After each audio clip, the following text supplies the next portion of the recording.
맞죠. 근데 이제 잠깐 본론으로 들어가기 전에 성경을 보고 어렵다고 하는 건 정말 지극히 감사한 거예요. 왜냐면 성경을 보고 쉽다고 하는 거는 정말 아니에요. 왜 제가 얘기하는 이유는 어렵다고 하는 데는 어렵다고 하는 각도에서 다가가기 때문이에요. 그게 뭐냐면 내가 이걸 읽고 뭔가를 얻고 싶은 거야. 뭔가를 얻어서 그 얻은 것을 정리해서 나도 목사님처럼 이렇게 성경을 잘 전달할 수 있는, 물론 그런 목사님은 아니지만 그렇게 위치에 있고 싶은 어떤 마음, 그런 것 때문에 성경을 이렇게 접하면 당연히 어렵죠. 그렇지 않겠어요? 그런데 그냥 설교해주는 거 듣고 하면 다 똑같죠. 똑같은 얘기고 잘 살라는 얘기고 그리스도에 대한 교훈이 나오는 거고. 그래서 어렵다 쉽다로 안 가요. 근데 이제 오늘 말씀을 준비하시는 과정에서 어려움을 느꼈다 그러면 박수를 쳐줘야 되는 거죠. 그렇지 않습니까, 최입사님? 예, 왜냐면 남들이 하지 않는 하나님에게로 나가는 거, 다시 말해 진리로 가는 첫 걸음을 띄신 거잖아요. 첫 삽을 띄신 거죠. 그리고 이제 인터넷 같은 것도 보시고 잘하셨어요. 인터넷 같은 거 근데 봐도 잘 몰라요. 안 들어와요. 그건 중요하지 않아요. 정보를 전달하고 나누려고 하는 건 아니니까. 그래도 어쨌든 지금 하신 이 예쁜 모습, 그리고 거기서 얻은 마음, 그게 진국이고 나머지 것들은 그냥 버려도 되는 것들이다. 이제 얘기해주고 싶어요. 어때? 말씀하시고 싶은 거 있나요? 그래서 이제 이렇게 뭐지? 내가 집에서 성경을 읽는 거와 제자 훈련을 통해서 이제 그거를 읽고 그 부분에 대해서 뭐 해오세요 이렇게 한 거는 또 다른 종류잖아요. 그러면서 다시 이제 내가 이렇게 하나님의 말씀을 목사님을 통해서 듣는 거 자체가 은혜구나. 아무나 통독을 하는 게 아니고 물론 어떤 구절에 있어서 그러니까 이거 말씀하시는 게 대략적으로 내가 이렇게 어떤 단어를 선택해서 설명할 수는 없지만 이런 말씀이구나라는 거는 만약에 100%를 본다면 뭐 5%라도 들어오기는 하죠. 근데 뭐 정말 이렇게 설교를 통해서 내가 그렇게 하나님께 쉽게 말씀을 통해서 알아듣고 그런 거가 정말 은혜구나라는 생각을 했어요. 쉬운 거 아니다 이게. 그러면서 또 거기서 이제 또 그 성경을 공부하고 대학원에 들어가서 하는 거 역시도 다 뭐 돈을 내고 예전에는 그냥 그런 단계를 우리가 공부하듯이 하는 거지라고 생각했는데 그거 역시도 쉬운 거 아니구나. 그냥 감사함을 다시 한번 느꼈죠. 저는 이걸 계기로 감사함을 느낀 거. 그 다음에 이제 앞쪽에랑 제가 워낙에 이제 성경을 안 읽으니까 앞쪽에서 설교를 통해서 마태나 요한이나 이런 뭐 그 사무엘상 이런 쪽하고는 또 이 말이 듣는 이 말의 어순이나 이런 게 또 틀리고 전혀 달라요. 예, 막 이렇게 왜 이렇게 어렵지? 그러면서 제가 바보 아닌가? 막 이런 내가 이렇게 잘났다는 아니지만 멍청하진 않다고 생각했는데 갑자기 되게 멍청해지는 생각이 드는 거예요. 그런 느낌도 전혀 들고. 그렇지 않고요. 좀 전에도 얘기했지만 히브리서는 우선 저자가 누군지를 몰라요. 근데 저자가 누군지 몰라도 히브리서라는 이렇게 이름을 붙인 걸 보면 히브리인의 역사적인 그런 어떤 전통적인 그런 관습을 따르는 사람들의 무리, 그런 사람들이 즐겨 봤던 성경이 아니냐라는 거죠. 그러니까 우리가 아프리카에 가면 서울 종로에서 전하는 성경을 가져가면 안 돼요. 그런 식으로 가르쳐주면 뉴욕에 전하는 것처럼 그 아프리카 사람한테 가르쳐주면 아프리카 사람들이 지금 그러고 있는 거 모른다라고 하죠. 성경이 너무 아름다운 거는 두 가지를 지금 발견한 거는 첫 번째 하나님의 은혜 중에 우리 모두에게 텍스트를 주신 거예요. 이렇게 목사는 특별한 성경을 보고 있는 게 아니고 성도는 성경을 안 읽는 게 아니고 지금 이 시대라는 게 은혜의 시대가 뭐고 구원의 시대라는 게 뭐냐면 바로 이런 게 은혜의 시대와 구원의 시대라는 거죠. 어떤 특정한 사람들에게만 성경의 하나님의 말씀이 제약된 게 아니라 어느 누구 모두에게도 평등하게 볼 수 있는 말씀이 이렇게 주어지는 이 세계, 이 세계가 은혜의 세계라는 거죠. 살기가 각박해, 죄가 많이, 이런 건 다 빼버리고 구원의 측면에서 본다면 이렇게 모든 우리에게 동일한, 우리 셋이 볼 수 있는 성경책, 더 많은 사람들이 볼 수 있는 이 동일한 게 있다는 게 이제 감사하고요. 두 번째는 그렇게 보는데도 더 세밀하게 이걸 보는 컬처라든지 문화라든지 그런 트랜디셔널, 전통에 있는 사람들에게 맞춰서 또 나오는 거예요.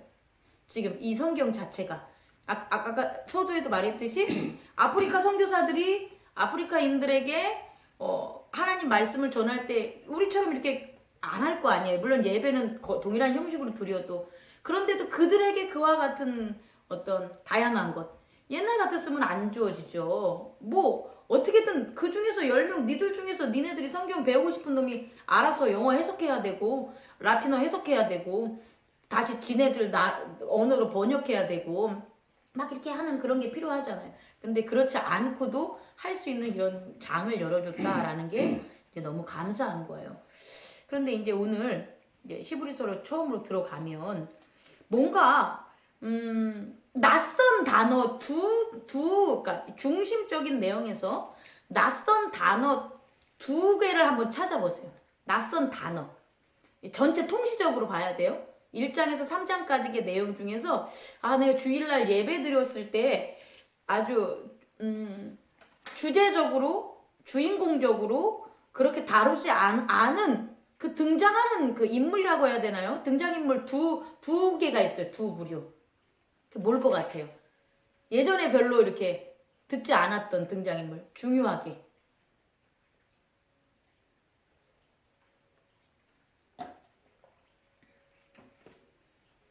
여기서 우리가 1장에서 3장까지를 봤을 때 1장에서는 천사고 3장에서는 그 이스라엘 그 출애굽하는 백성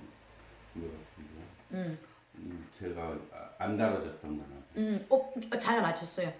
반은 맞췄어요. 천사에 대한 게 신약성경에서는 부각돼 있지 않죠. 가브리엘이라든지 가브리엘만 나오지 사실상은 그쪽 예수님의 탄생에 대한 거 나올 때 그죠? 그리고 또 예수님이 부활하실 때도 가브리엘하고 나오죠. 그러니까 그때만 천사라는 게 등장을 했지.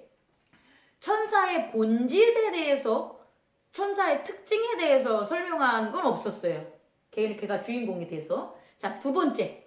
천사 됐고 또 특별하게 나온 것. 우리 한 70%까지는 우리 채집사님이 접근했어요. 그 이스라엘의 광야 말고 그냥 대표적인 인물. 멸조? 아니, 모세에 대해서 나오는 거예요, 지금. 그러니까 1장에서는 천사가 나오고 3장에서 보면은 모세보다 더 크신 예수라 해서 모세가 등장하는 거예요. 1장에서는 천사보다 뛰어난 아들이라고 소제목에 나오고 3장에서는 모세보다 크신 예수 이렇게 나오면 이 히브리서를 듣는 독자가 어떤 사고방식에 젖어 있냐는 거야. 이 히브리서를 듣는 그 독자층은 어떠한 전통과 어떤 배경 지식을 가지고 있냐 보면 천사에 대한 것. 그러니까 천사에 대한 거라면 히브리인들 중에서도 영적인 것. 그러니까 히브리도요 2가지로 나눠요. 우리 성경에 보면 신약성경 복음서 쪽에 보면 다윗 얘기나 많이 나오죠. 다윗왕. 그러니까 다윗 왕을 아주 중심으로 보고 왕권이 계승됐다고 보는 관점이 하나가 있어요. 다윗 왕을. 그래서 예수님은 다윗의 자손, 계통이다라고 하면 이 계통에 대한 왕권은 실질적인 통치자, 나라의 통치자, 킹의 의미. 그렇게 보면 돼요. 그러니까 지금 복음서에서는 그런 실질적인 메시아, 통치자로서 메시아를 접근하려고 본 거예요. 그렇게 기대를 하는 거예요. 그래서 다윗이라는 혈통을 어떻게 되냐? 강조해요. 그런데 다윗이라는 혈통이 강조되는 것보다 더 먼저 시대를 선호하는 사람들이 한 계통이 있어요. 그게 이제 왕권과 어떤 거냐? 대등적인 이런 권력 대립을 가졌던 제사장 계층이 되는 거예요. 그러니까 제사장은 왕이 세워지기 전까지는 제사장이 더 어떻게 보면 실질적인 권한을 가지고 있었잖아요. 그러다 보면 어쩔 때는 역사적으로 서양 중세도 그러지만 왕과 제사장이 교황이 좋은 관계가 있을 때도 있지만 서로 어떻게 돼요? 대립되는 그런 의미로 우리가 이해를 하면 히브리의 역사도 서양만큼 길잖아요. 그러다 보면 제사장의 위치와 왕의 그 위치가 있는데 어디를 더 중심적으로 보냐라고 봤을 때 히브리서는 뭐냐? 제사장. 그래서 히브리서에서 주로 나오는 게 예수 그리스도가 제사장적 역할. 그래서 어디까지 올라가냐면 멜기세덱까지 올라가요. 그러니까 아브라함도 일반 우리가 신약 성경 에서 주로 본 건 뭐냐면 아브라함을 다루잖아요. 아브라함, 이삭, 야곱, 그 다음에 다윗 이런 식으로 다윗이 내려온다면 제사장으로서는 어떻게 되냐면 모세보다 위에 제사장 그 전후에 있는 대표적인 거라면 멜기세덱. 그럼 멜기세덱보다 더 위까지 소급한다면 누가 되냐? 사실은 노아. 이렇게 제사장으로 이렇게 올라가는 거예요. 그래서 성경이 이렇게 두 주류로 쭉 가고 있는데 그 주류가 구약에서 보면 잘 나와요. 구약에서는 주로 제사장적인 거와 왕권의 게 딱딱 이렇게 성경 서에서 나눠지죠. 근데 신약에는 거의 없어요. 그러다가 이 히브리서만 독특하게 바로 그 제사정적인 그런 전통이라든지 관습이라든지 한 대상들 거기에 익숙한 배경 지식을 가진 사람들에게 이게 쓴 복음서 비슷한 걸로 보면 되죠. 뭐 편지 쓴 거라는 내용은 없으니까 그들이 봤던 내용들이다. 근데 그런 관점의 사람들이 뭐냐? 예수 그리스도를 어떻게 이해하는 거예요. 그러니까 예수 그리스도는 우리가 이걸 어떻게 이렇게 빵으로 보면 이렇게 보면 돼요. 이쪽에서 보는 사람은 이 빵에 이 모퉁이만 보는 거예요. 이 빵에 이 모퉁이만 봐도 빵입니다 라고 하면 된 거예요. 또 이 모퉁이만 봐도 어떻게 돼요? 이게 빵입니다. 근데 이 사람이 이 모퉁이를 보고 이 사람이 이 모퉁이를 보고 그건 빵이 아닙니다 라고 말하지 않으면 돼. 이해하실 수 있겠죠? 우리가 살아가면서 많은 사람들을 용서해야 될 이유가 여기에 있다라는 거예요. 내가 용서라는 관점을 뒀을 때 저 사람보다 우월적인 위치에서 있다라고 하면 용서가 안 돼요. 용서가 안 돼요. 그런데 저 사람을 내가 다 못 보는 거야. 인간적인 측면에서도 그 사람을 다 못 보고, 그러니까 못 보니까 내가 내린 판단이 어떤 판단이 될 수 있다? 잘못된 판단이 될 수가 있다라는 것에 대한 겸손으로 용서. 그러니까 이거는 용서가 아니라 판단을 안 내리는 거죠.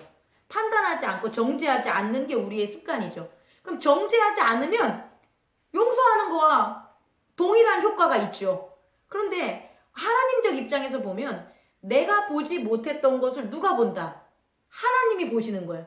내가 하지 못하는 걸 누가 한다? 하나님이 해요. 그래서 용서하는 거예요. 요거는 뭐냐면 저 사람이 잘못을 했지만 그 잘못한 것에 대해서 나도 잘못을 했고 돌이키는 가능성에 대한 일은 누가 하냐? 성령님이 하신다. 그러니까 내가 성령님에게 하나님에게 그와 같은 걸 내주는 거예요. 맡기는 거예요. 그래서 우린 용서하는 거죠.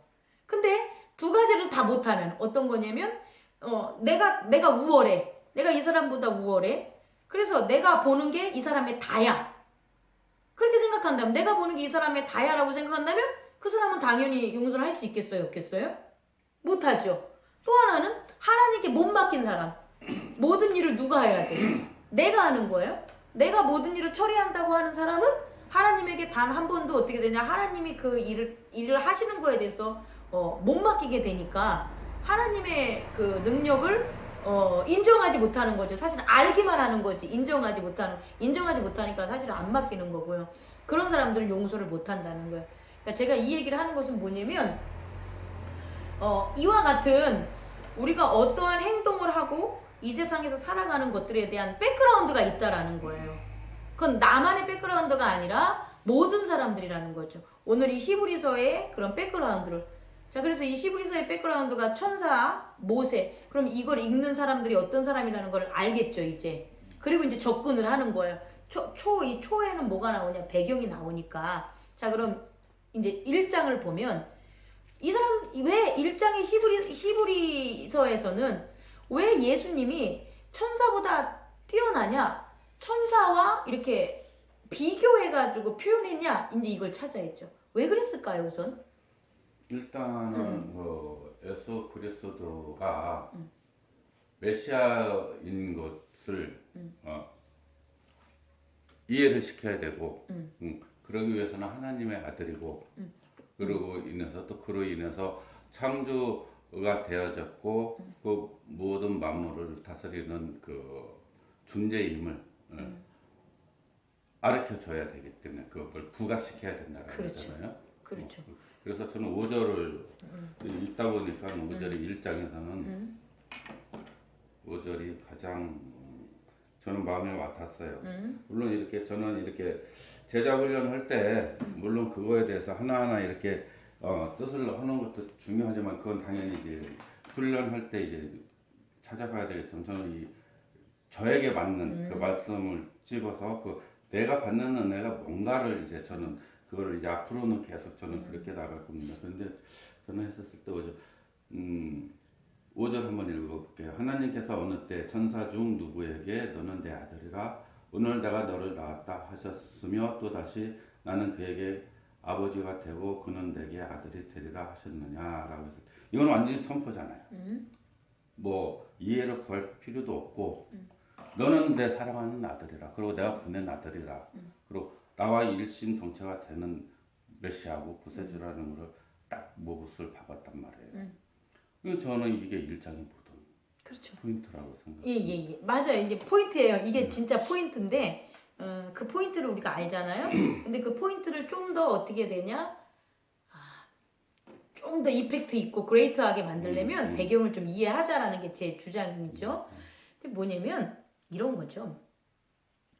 우리를 생각하지 말고 성경적 지식이 없는 외부 사람이라고 생각을 합시다. 그런 사람들은 왜 교회 안 나올까요? 모르니까. 뭘 모르니까. 그 예수 그리스도에 대해서. 그렇죠. 예수를 뭐로 아니까 그러니까. 사람으로. 그러니까 이제 예수를 사람으로 아는 거야. 지금 이 첫 번째는 뭐냐면 예수를 사람으로 보냐 예수의 아이덴티티에 대한 문제예요. 왜냐면 우리는 예수를 그리스도라고 받아들였기 때문에 우리가 우리의 시간과 우리의 재물과 우리의 인생과 우리의 모든 것과 바꾸겠다는 거거든요. 사실상은 체인지 에고의 모든 세계가 바꾸겠다는 이유가 뭐냐면 그리스도를 알기 때문에. 그런데 그와 교회를 나온다고 하고 성경을 읽어도 그가 누군지에 대해서 공부를 안 하면 그가 누군지에 대해서 깨닫지 않으면 예수는 그리스도가 될 수가 없다는 그렇죠. 거죠. 내 마음에 와닿지를 않는. 당연한 거죠. 그러니까 가장 중요한 건 뭐냐면 종교는 나는 누구인가. 그 다음에 예수님은 누구인가. 그 다음에 하나님은 누구인가. 그리고 그 누구인가가 정해져야지 관계성이 정해진 거 아니에요. 누구인가를 모르고 관계성을 설정해 놓은 거예요. 이전까지 그랬다는 거야. 나는 예수님이 누군지도 몰라. 그런데 예수님은 너를 구원한대. 그럼 답이 뭐야? 아 싫어. 내가 구원 안 받으면 어쩔 거야? 왜 나한테 허락도 안 받고 구원을 받아? 이런 식인 거예요. 일방적인 거죠. 근데 그런 일방적인 거는 우리의 믿음과 신앙에 아무런 도움이 안 된다는 것. 그래서 우리는 이걸 찾아가는 것 중에 하나는 뭐냐? 히브리서의 사람들은 봤었을 때, 또 우리도 봤었을 때 예수님을 사람으로 볼 거냐? 신으로 볼 거냐? 이거는 아주 오래전부터 나온 거예요. 그래서 우리가 이제 정립을 해야 된다는 거죠. 근데 뭐라고 얘기하냐면 예수님을 우선은 뭐로 보냐? 사람으로 보는 그런 게 많았다는 거예요. 예수님을 도대체 어떻게 바라볼 것인가가 되게 중요해요. 사실은 어제 어제는 최고조로 간 거예요. 성경이 있어서 나의 신랑으로 간 거니까. 근데 사실 이게 이렇게 막 와닿냐 안 와닿냐 이제 문제예요. 결혼을 하시던지 난 아직 결혼할 준비가 안 됐다든지 아니 신랑 얼굴 좀 보고 싶다든지 신랑을 믿어도 되냐든지 이건 이제 우리들의 몫이라는 거예요. 근데 나는 정말 결혼도 하고 싶고 내 신랑도 믿고 그 신랑은 꼭 올 거고 그러니까 나는 신랑이 오기 전까지 지혜롭게 기다릴 거야 라는 게 성도의 아주 최고 높은 고품격 믿음의 삶이 된다는 거죠. 근데 만약에 그게 없다면 그런 예수님을 신랑이라는 아이덴티티로 아직 그걸 내가 깨닫지 못했다면 이제 그 깨닫는 과정의 첫 단계는 뭐냐 하는 거예요. 그러니까 지금 우리는 어제는 가장 높은 단계로 갔다면 지금은 예수님에 대한 정체성을 아는 가장 처음 단계, 뭐 낮은 단계보다는 처음 단계. 그래서 예수님의 존재는 어떤 분이냐라고 보면 천사가 이제 딱 이제 비교 대상이 되는 거죠. 왜? 천사는 유대인들이 되게 떠받쳤어요. 떠받쳤어. 왜 떠받쳤을까요? 하나님과 함께. 그렇죠. 아주 대표적으로 하나님과 함께 있어서 하나님의 메신저이자 하나님께서 하는 일을 하는, 여기서 보면 사역자라고 돼 있잖아요. 그러니까 메신저도 되고, 메신저가 사역자라는 의미죠. 사역자라는 거는 어디에 나와 있냐면 7절에 나와 있어요. 그러니까 하나님의 일을 하는 대상이 누구냐? 바로 천사였어요. 그러니까 유대인에게 있어서의 천사는 두려움의 존재도 되고 선망의 존재도 되는데, 천사가 두렵거나 선망한 그 존재, 그런 그 아이덴티티를 부여할 수 있는 그런 권위는 뭐냐? 하나님과 뭐 했다? 함께 했다라는 거예요. 그게 그렇다면 우리에게 온 예수님은 어떤 분이냐라는 거예요. 그럼 만약에 예수님을 천사와 비교하지 않으면 우리와 함께 있는 인간이라고 한다면 어떻게 되는 거예요? 그냥 그 정체성이 온전해지지를 못하죠. 그렇죠. 천사의 권위를 못 갖는 거죠. 그러니까 예수님이 영적으로 하나님하고 의사소통을 하는 것을 인정받지 못하죠. 그게 바로 선지자예요. 선지자는 하나님의 직접적으로 안 해요. 천사와 함께 하는 거지. 그러니까 어떻게 보면 선지자라는 그 사람들은 영이라는 건데, 그 영이 어떤 하나님의 영이지만 그래 천사보다는 높다고 얘기할 수 없이 이 땅에서 전하는 사람들, 그 사람을 뭐라 그러냐? 선지자라고 본 거예요. 그럼 예수님을 선지자로 본다면 지금 말한 것처럼 천사보다도 권위성이 인정받을 수가 없다라는 거죠. 그럼 예수님을 어디에다 둬야 되냐? 그래서 예수님에 대한 아이덴티티를 찾다 보니까 여기서 이제 성경들이 쭉 나오는 거예요. 그래서 이러이러한 말씀들이 있지 않았냐? 그래서 최고조는 3절이죠. 3절. 이는 우선 2절 3절에 나오는데, 우선 2절에 보면 아들을 만유의 상속자로 세웠다는 거예요. 그러니까 모든 만유는 누구 거냐? 아들 거예요. 아들 거. 그러니까 예수님 거라는 거예요. 그리고 그로 말미암아 모든 세계는 또 뭐하냐? 지어졌다는. 그럼 위에 있는 만유와 밑에 있는 모든 세계는 어떻게 해야 될 것 같아요? 저 같은 경우는 분리돼야 되는 게 맞다고 봐요. 개념적인 의미에서 이런 것 같아요. 과일 있으면 사과, 배. 과일이라는 범주가 더 크잖아요. 그리고 그 밑에 사과, 배. 그러니까 만유의 상속자라는 그 상속의 의미는 어떤 물질이나 대상이나 결과가 아니라 힘, 원천, 근원, 파워, 권위, 영광, 이런 거예요. 상속의 의미는. 근데 우리 인간의 상속의 의미는 이런 어떤 물건으로 보는데 그렇게 보지 말라고요. 그러니까 상속의 의미는 뭐냐면 이미 이런 걸 받을 뭐가 된 거냐? 그런 법, 진리, 그것이 보장이 됐다는 그 의미에 있어서 만유의 상속자라는 거예요. 그러니까 우리가 이 믿음이 첫 번째 필요한 게 뭐냐면, 예를 들어, 이거 어떻게 얘기할까? 아파트가 있어. 근데 그 아파트가 내 거야 라는 마음이 안 드는 이유가 뭐예요? 내 게 아니니까. 그 내 게 아닌 이유가 뭐냐고. 등기권리증이 없어. 등기권리증이 없으니까. 그런데 돈이 없어도 등기권리증을 써줬어. 그게 있어. 그럼 어떻게 돼요? 내 거예요. 이거라는 거예요. 우리는 지금 등기권리증이라는 거에 대해서를 보는 눈이 성경을 한 단계 더 들어가는 거예요. 다시 말해 표면적인 물질적인 걸 보는 게 아니라 그거에 대한 권리를 갖다가 우리가 깨닫고 믿음으로 서야지 그 밖의 것들 하나하나 것들이 이해가 된다는 거죠. 찾을 수가 있다라는 거죠. 그래서 예수님은 뭐냐? 만유의 상속자예요. 그러니까 상속자니까 모든 세계가 상속자가 만들었다. 이렇게 1단계식으로 하지 말라고. 내가 얘기하고 싶은 거는 모든 세계는 상속자 중심대로 어떻게 되는 거예요? 만들어져 간다는 거예요. 만들어졌거나. 여기까지 이해 가십니까? 왜 세계의 분야를 두 개로 지금 나눴기 때문이에요. 이 아들을 만유의 상속자로 세우시고 또 그로 말미암아 모든 세계를 지으셨다는 거잖아요. 그러니까 하나님은 이 세계를 지을 때 누구랑 지었는지, 예수님과 지었는지, 성령님과 지었는지, 뭐 이 교회를 지을 때 목사님이 지었는지, 뭐 장권사님하고 이게 중요한 게 아니야. 우린 그런 것만 밝히려고 했는데 그건 정말 중요한 게 아니고, 뭐 코끼리가 어떻게 생기냐가 중요한 게 아니라 코끼리 유전자가 중요하다는 거예요. 이제 좀 이해 가셨습니까? 다시 말해 이 모든 세계는 누구 중심으로 세워졌냐, 만들어졌냐, 모델링이 누구에 대한 나타내심으로 나타냈냐? 상속자라는 거예요. 자, 이 말을 우리의 삶에 적용해봐요. 여러분이 하나님의 자녀예요. 그리고 나는 지금 상속자의 친구가 됐어. 이게 복음서에서 나오는 얘기잖아요. 예수님이 내가 친구가 됐어. 그럼 예수님과 하나야. 내 삶이. 그럼 내 삶을 둘러싼 세계는 누구를 중심으로 이게 만들어지겠냐는 거예요. 그렇죠. 바로 그거예요. 지금 이 원리가 바로 거기 있다는 거예요. 그걸 깨달으시라는 거예요. 그러니까 예수님 중심으로 세계가 만들어졌기 때문에 우리는 예수 그리스도 안에 거해야 되는 거예요. 근데 예수 그리스도로 중심으로 세계는 만들어져 갈 건데, 왜냐면 지금 우리가 장차 본 일과 볼 것과 보게 될 것 이렇게 나눠지잖아요. 요한계시록에도 그런 것처럼. 그렇다면 우리가 그리스도 안에 있어야 될 이유는 여기 있는 거죠. 내가 아무리 천사의 도움을 받아도 내가 그리스도 안에 없으면 하나님이 만든 세계의 운행에 배제된다는 거예요. 아웃사이더라는 거예요. 그리고 어떻게 복을 받겠냐는 거예요. 그게 이제 첫 번째에 이제 여기 히브리서 1장 2절에 나와 있고요. 그렇다면 이제 그는 그와 같이 상속자이자 그 상속자를 중심으로 모든 세계가 지어졌다는 것. 왜 그런 일이 벌어지냐는 거예요.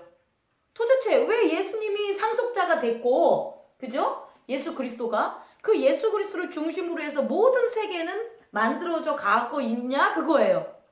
왜냐? 그 설명이 바로 3절에 나와 있어요. 뭐냐? 이는 하나님의 영광의 광채시오. 그 본체의 형상이라. 이제 조금 와닿습니까? 뭐냐? 하나님은 자신을 드러내시는 분이에요. 자기를 드러낸 게 창조예요. 흑암과 어둠과 또 뭐 있었죠? 나 맨날 한 개만 까먹어. 혼돈. 흑암과 어둠과 혼돈 중에 천지창조를 딱 하시잖아요. 근데 흑암과 혼돈과 어둠이 있을 때는 뭐가 안 드러나요?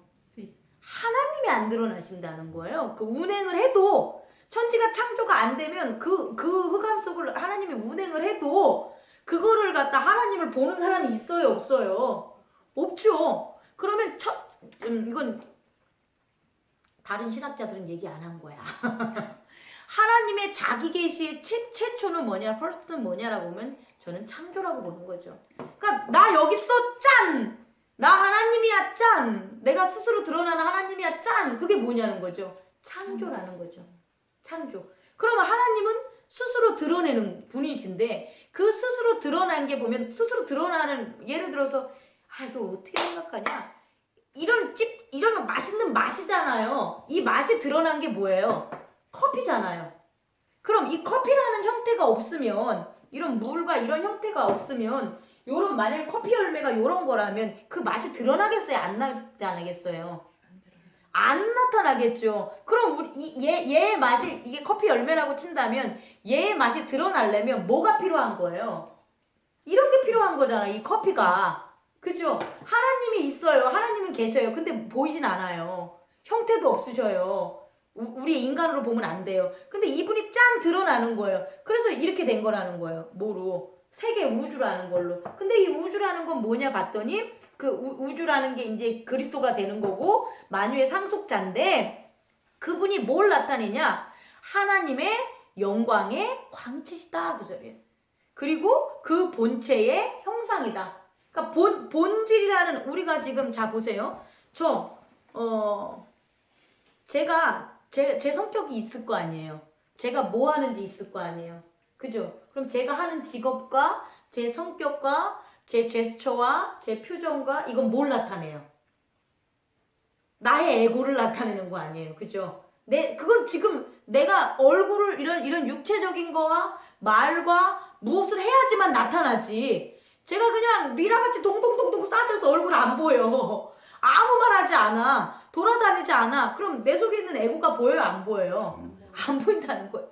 다시 말해 우리의 육체는 에고가 드러내는 형상이에요.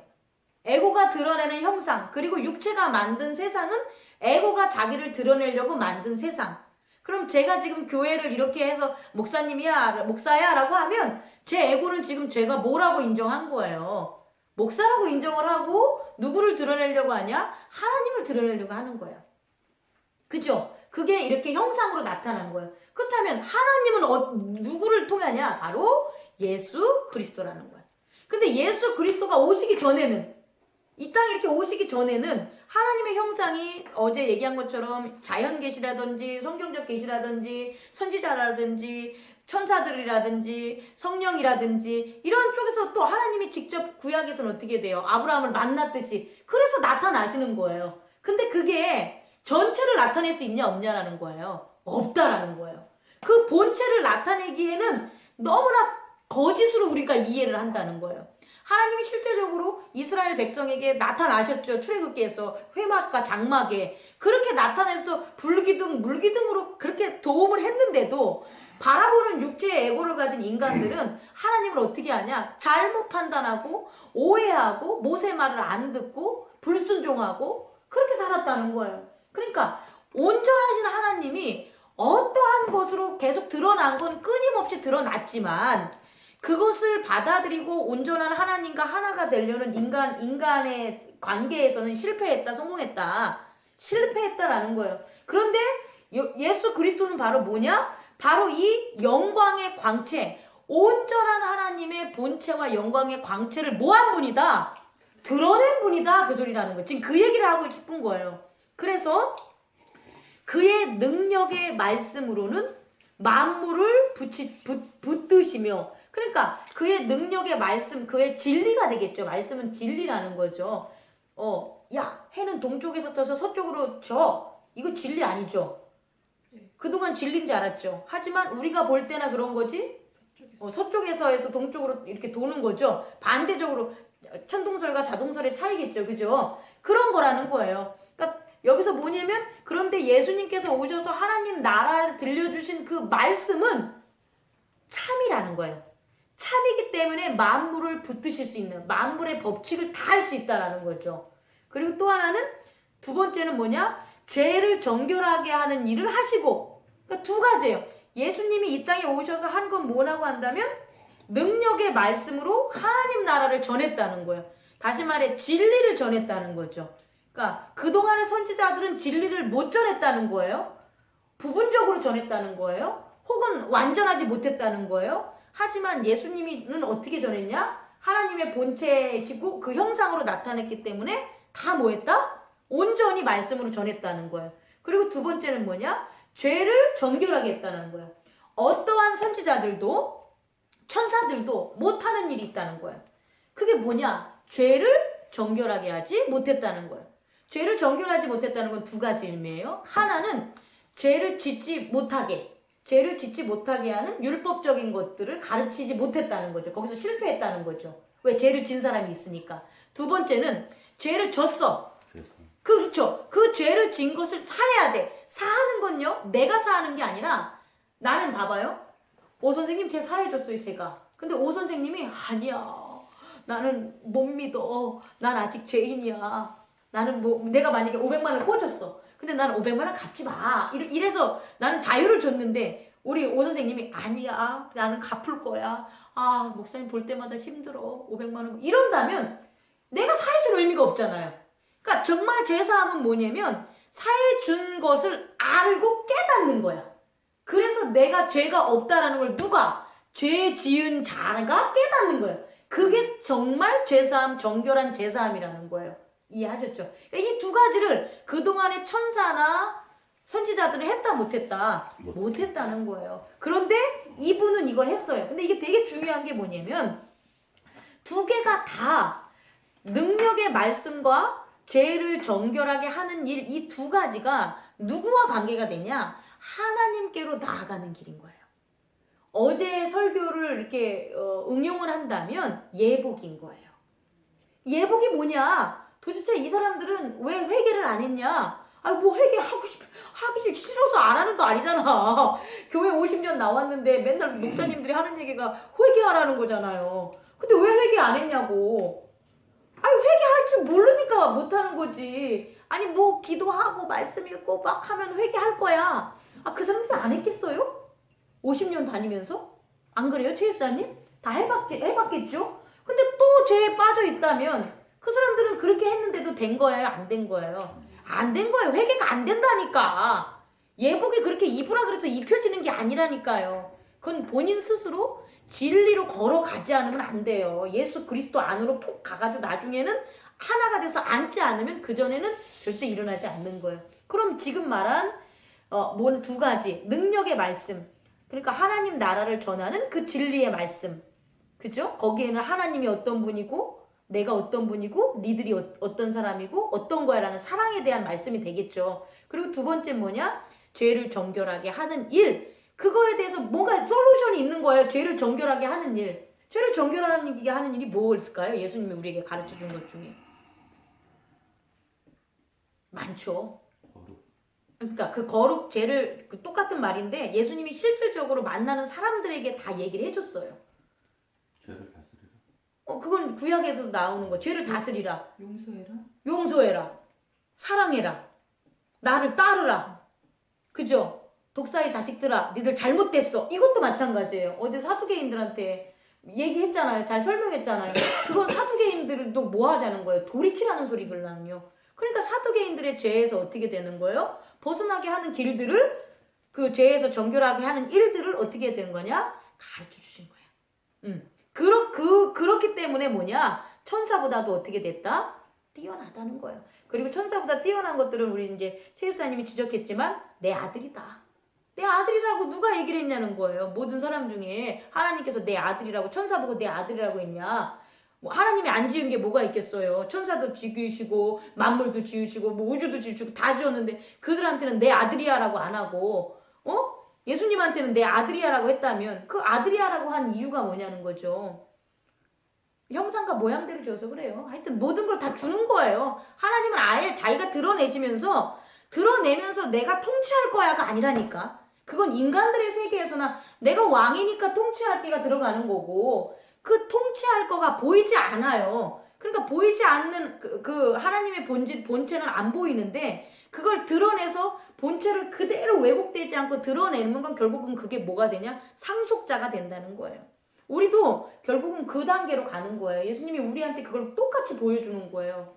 왜냐하면 하나님을 드러내셨죠. 예수님이 하나님을 드러내셨잖아요. 이제 이 땅에 오신 육체의 모습으로 보는 거죠. 육체의 모습이지만 그 육체가 하시는 모든 일들은 다 뭐예요?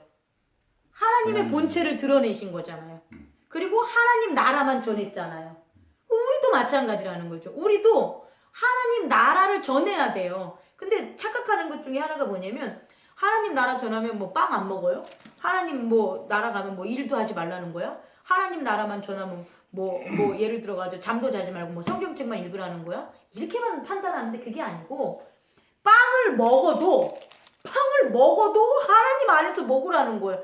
이건 뭐냐면 인간의 모든 인식 체계는 인식에 반영된 걸 하는 거예요. 아까도 얘기했지만 이 히브리서의 그 배경 지식이 뭐라고요?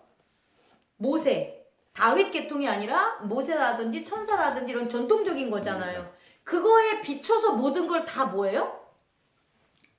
모든 걸 다 판단하는 거예요. 만약에 지금 박 대통령이 난리지만 지금 북한이야. 이거는 뭐 일도 아니지.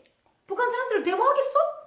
안 하지. 왜? 그들의 백그라운드는 김정은이라는 더 개팍한 지도자의 그 관습에 이게 그 기준이 돼 있기 때문에 지금 이렇게 내부적으로 하는 게 그 사람들한테는 죄가 될 수도 없고 잘못이 아니죠. 그러니까 우리 모두가 그렇다는 거예요, 지금. 우리 모두가 각자의 인식 체계가 있는 거예요, 지금. 그런데 예수님의 인식 체계는 뭐냐는 거예요. 인간 예수님의 인식 체계는 하나님의 말씀과 뭐가 되냐? 죄. 그 하나님의 본체가 바로 죄를 용서하는 그런 본체가 예수님의 백그라운드예요. 그렇다면 우리도 어떻게 되냐? 이 세상을 이해할 때 그와 같은 백그라운드로 바뀌어야 되는 거죠. 근데 그건 내가 못해요. 우리의 마음속에 누가 성령님이 꽉 차시면 되는 거고 성령님이 하시는 일이니까 우리 그냥 문만 열어주면 되는 거죠. 그러니까 어렵지만 이런 연습을 해야 되는 거죠. 커피를 주셔서 감사합니다. 누구에게? 하나님에게 하는 거예요. 아니, 내가 내 돈 주고 사왔는데 이러면 안 된다는 거예요. 그죠? 여기부터 바뀌는 거예요. 왜냐면 내가 내 돈 주고 사왔는데 뭐가 되는 거예요? 내 백그라운드잖아요. 그런데 우리는 지금 이런 물질에 있는 걸로 우리의 본체를 삼으면 안 되잖아요. 어떻게 계란이 계란을 낳았다고 얘기할 수가 있겠어요? 닭이 계란을 낳은 거죠. 그죠? 계란이 계란을 못 낳고 그 속에 있는 애가, 계란 속에 있는 애가 결국은 커지는 거잖아요. 그러니까 우리 스스로의 우리의 본체, 우리 안에 있는 에고의 그 찬 것들을 밖에 있는 걸로 우리는 다 채워놨단 말이에요, 이렇게. 근데 이제는 그 밖에 있는 것들은 다 어떻게 돼요? 사라져야 되는데, 에고 보고 너 안에 채워놓은 거 다 버려. 그럼 걔가 버리냐고. 못 버리지. 채워놓은 걸 어떻게 버려. 그래서 자연적으로 어떻게 되냐. 밖에 있지 않는 것들에 대해서 그냥 문만 열어주면 돼요. 우리는 마음의 문만 열어주면 돼요. 믿음의 문. 어떻게? 하나님 주셔서 감사합니다. 그럼 이 커피에 대한 원천을 어디로 가는 거예요? 하나님께로 열어놓는 거예요. 그럼 그 열어놓은 게 우리 안에 마음에 하늘의 집을 짓는 거죠. 그러면 자연적으로 이거 누구야? 인간이 만든 내 돈 주고 샀어 라는 것들은 다 사라져버려요. 예를 들어서 내 돈 주고 샀어. 3만 원짜리야. 아깝겠어? 안 아깝겠어? 안 아깝겠죠. 몰래 먹겠죠. 내놓지 않죠. 그죠? 근데 이게 하나님이 주신 거라고 하니까 나누는 거예요. 아주 간단해져요. 빵도 마찬가지고 모든 게 그렇게 된다는 거예요. 그래서 우리의 그 마음에 있는 그런 배경을 이제 이 기준으로 바꿔주는 걸 해야 된다는 거예요. 뭐로? 하나님의 본체가 백그라운드가 되게끔. 누구처럼? 예수님처럼. 그렇게 됐을 때 5절부터 쭉 나오는 누구죠? 천사와의 어떤 비교해서 비교도 된다 안 된다. 안 된다. 그래서 14절 읽겠습니다. 시작. 모든 천사들은 섬기는 영으로서 구원받을 상속자를 위하여 섬기라고 보내심이 아니냐. 그러니까 이제 천사 그런 거 그 비교하지 말고 영 비교하지 말라는 거예요. 여기서는 엔젤이지만 사실은 영 스피리트들랑요. 이런 거랑 비교하지 말고 오히려 천사가 누구의 수족을 드는 거냐? 상속자의 수족을 들어요. 그럼 여러분 천사가 누구의 수족을 들어요? 우리야. 그러니까 명령하시라고요.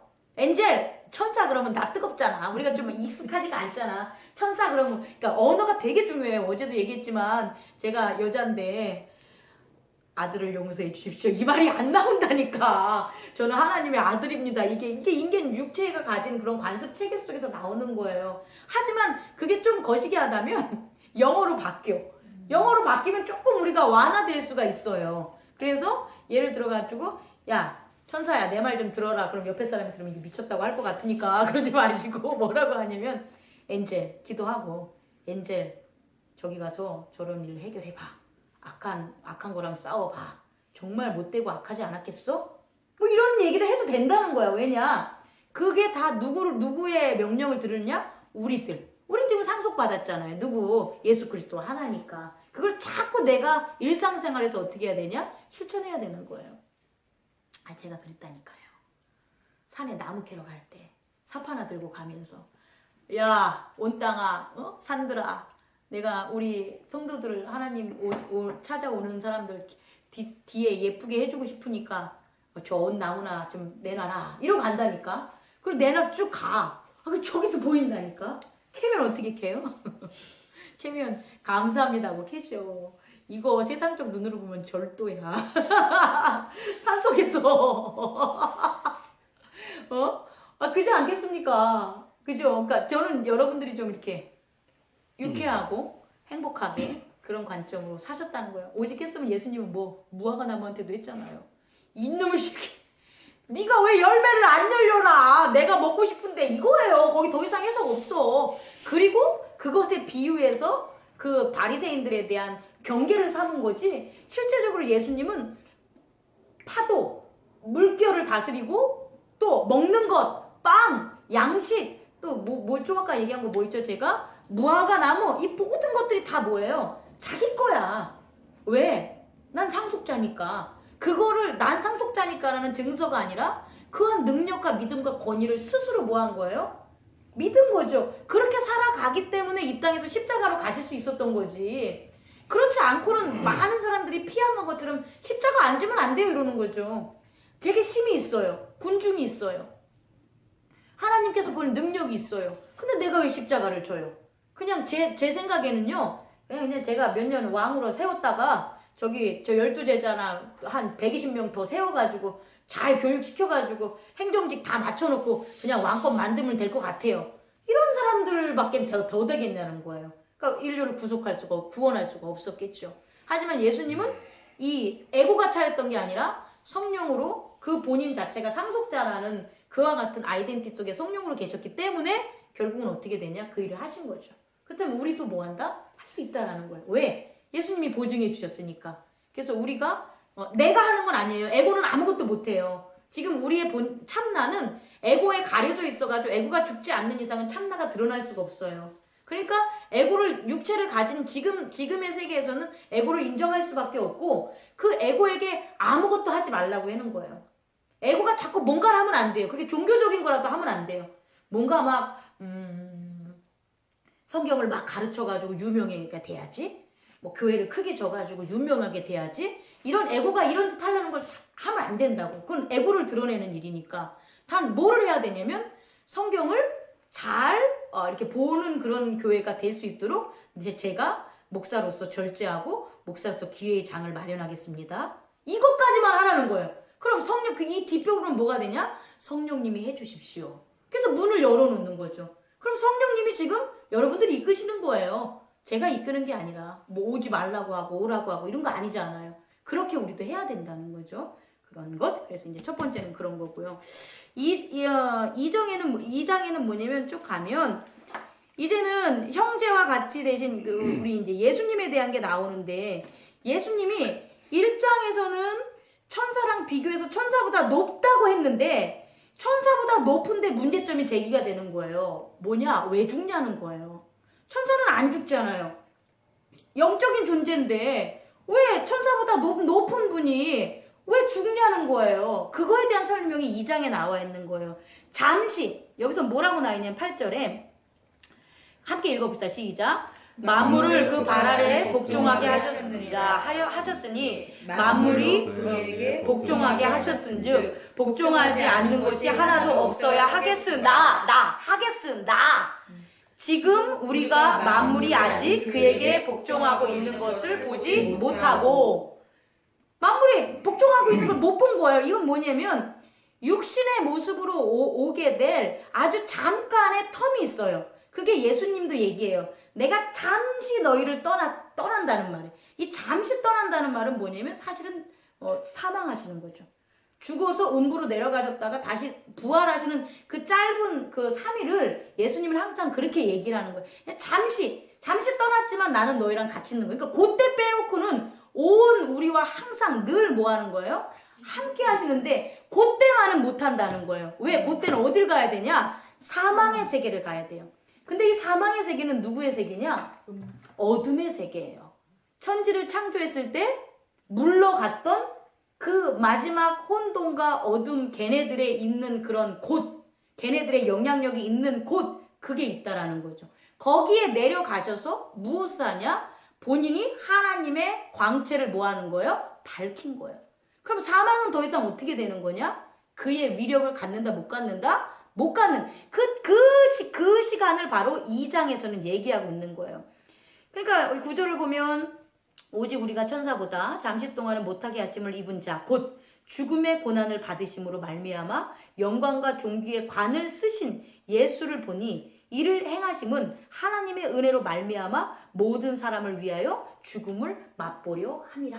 이 소리는 뭐냐면 모든 사람을 위해서 그 사망의 세계를 다스리는 거죠. 근데 예수님이 내려가셨어요. 그러면은 예수님이 가셔가지고 사망의 세계를 이렇게 물리친 게 아니라 그 사망의 세계를 내려가실 때 누가 드러나는 거냐? 그와 같이 한 하나님의 영, 하나님이 드러난 거예요. 하나님이 사망의 세계까지 들어가서 거기서 어떠한 변화를 있고 메시지를 있는지 몰라. 하지만 뭐냐? 이제부터는 내 백성은 어떻게 할 거냐? 사망의 세계로 오지 않게 하겠다는 거예요. 그와 같은 것들을 이루신 거죠. 어떤 측면이든 간에. 그렇기 때문에 그때만 어떻게 되냐? 이렇게 해서 죽음이 된 거다. 그래서 이렇게 한 건 뭐냐? 11절 한번 읽어보세요. 시작. 거룩하게 하시는 이와 거룩하게 함을 입은 자들이 다 한 근원에서 난지라. 이제 회복을 시킨 거예요.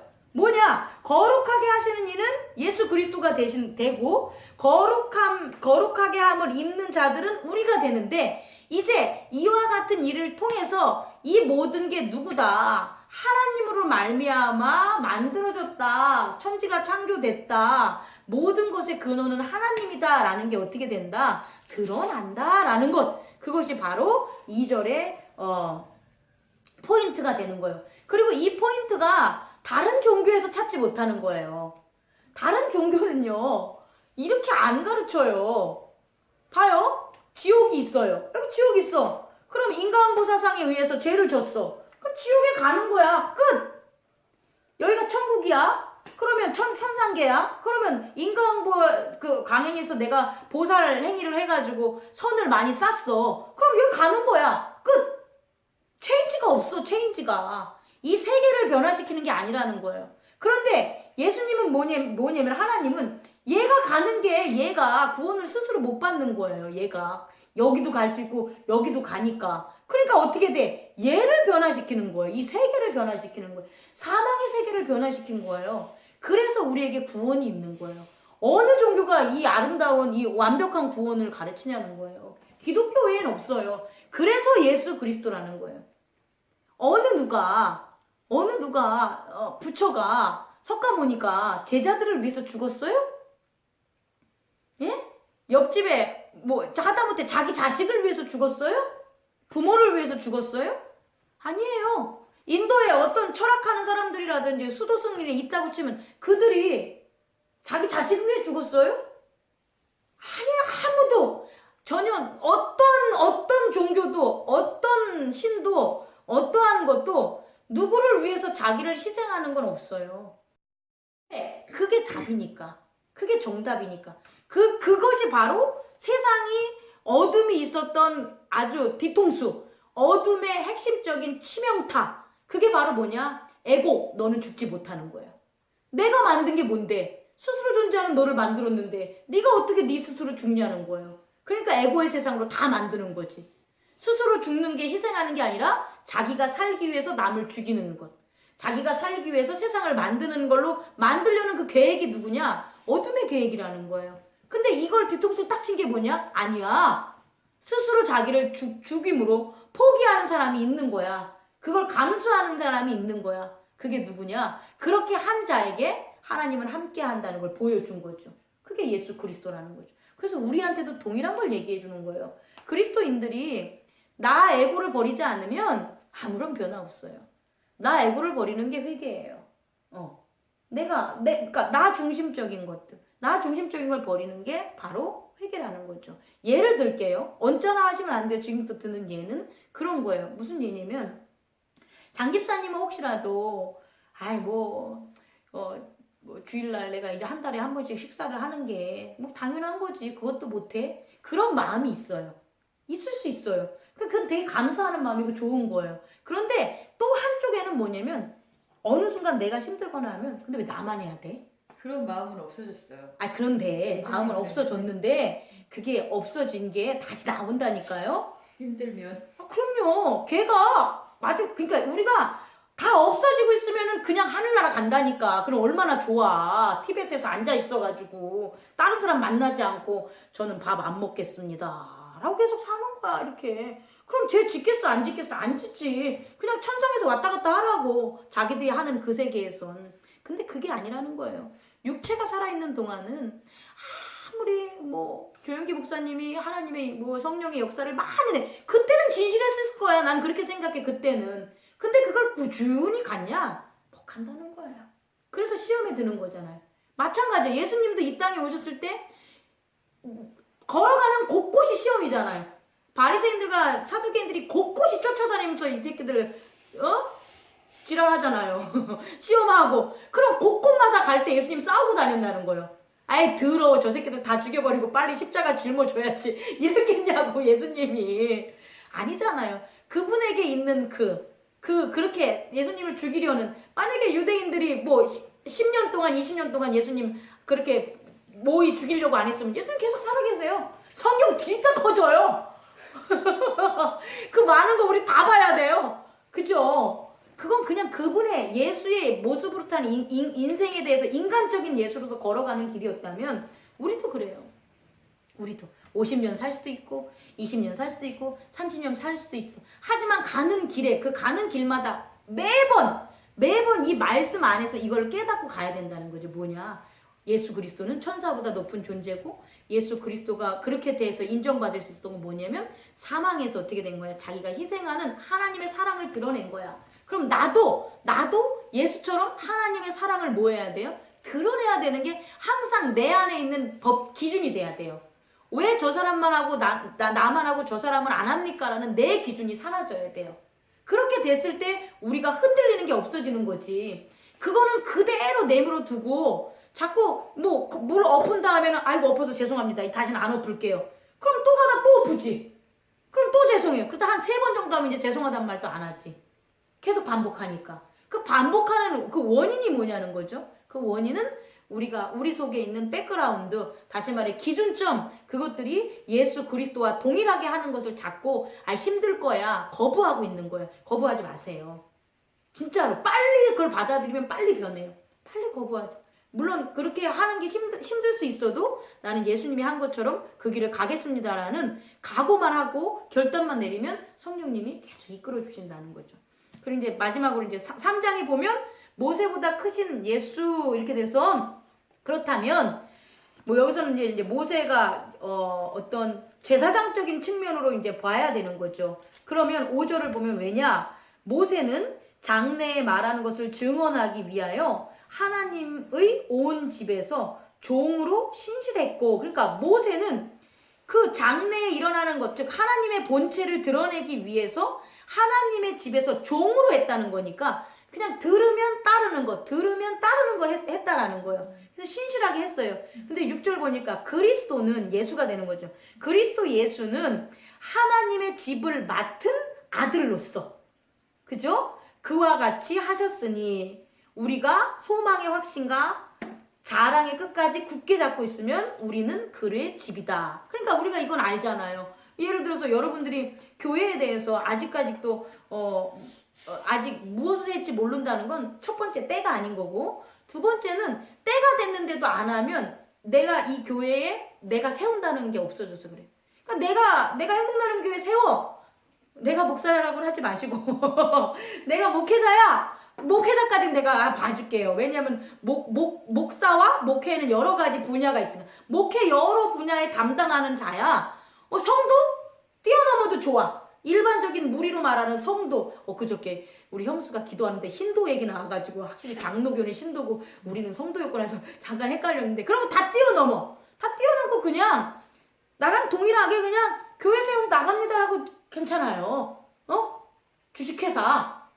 그렇게 법인 다 저는 받아들일 수 있어요. 어떤 형태로든 교회가 내 교회라고 하면 돼요. 어떤 그리스도 안에서. 뭐 이 교회에서 뽑아 먹을 것도 없잖아요. 사실은 여기 이런 세상적인 건 뽑아 먹을 것도 없으니까. 그래서 이게 내 교회야. 그래서 저는 정말 제가 가족도 인도하고요. 그리고 제가 제 친구도 한번 교회에 오게 하고 싶고, 그래서 이러이러한 말씀으로 이러이렇게 변하고 싶어서 이렇게 세우고 싶으냐 그러면 하세요.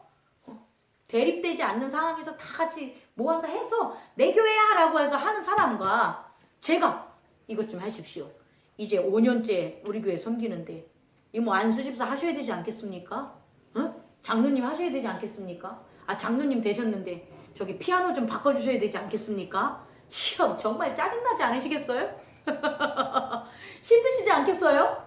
이게 바로 모세라는 거예요. 그러니까 어느 종으로 갈 거냐 아들로 갈 것이냐도 이제 우리가 선택을 해야 돼요. 그게 교회뿐만 아니라 사업도 그래요. 사업도 내가 종으로 할 거냐는 거예요. 누가 지가 하면서도 지가 막 누구 명령을 들어야 돼. 막 확인을 하고 해. 그러면 종이지.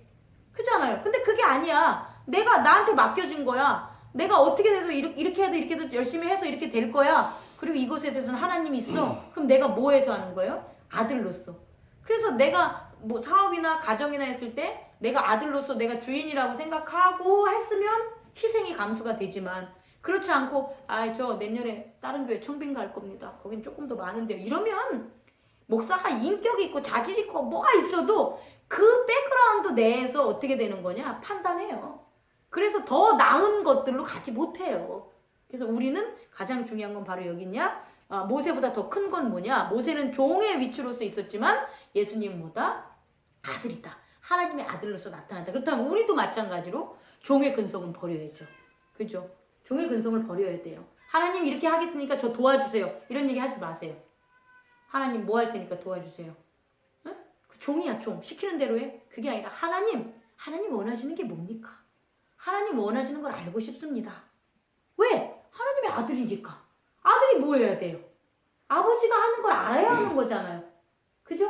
종은 아버지가 시키는 명령만 따르는 게 종이라면 아버지의 의중을 알고 아버지를 더 알아가려고 하고 아버지와 함께 아버지의 뜻을 갖다가 아버지를 높게 해주는 것. 이게 바로 아들이 할 일이라는 거죠. 그와 같이 변하는 저와 여러분이 됐으면 합니다. 이제 느낀 점을